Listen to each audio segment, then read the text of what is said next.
addi bilisummaa uummata Oromoo waggaa 10 fi 15 keessatti lolee lolchiise Finfinneen geenye waan tokko. Hoggansa adda bilisummaa Oromoo 4 kiiloon seenne waan tokko.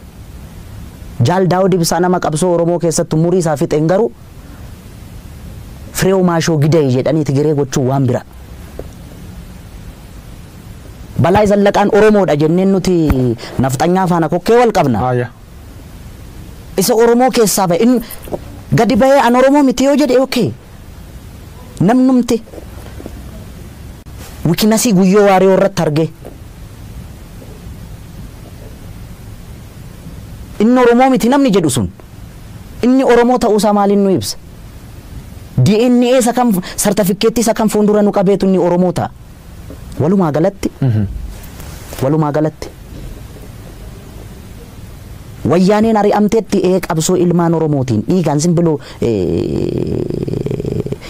inka salaamtaadhaan miti beetta oloodhaan miti ulfitti wareegameeti daa'imni waggaa 10 snaayipariidhaan mataan irraa faca'eeti waan gammachuu qabu sitti fakkaata waan amma ta'aa jiru kana Oromoon du'aa jira inumaayyuu waa tokko sitti bara wayyaaneen jirtu sana Oromoon du'uu kun dhageettii qaba ture amma dhageettiin qabu beetta maaliif seete Ormaa miti kaa kan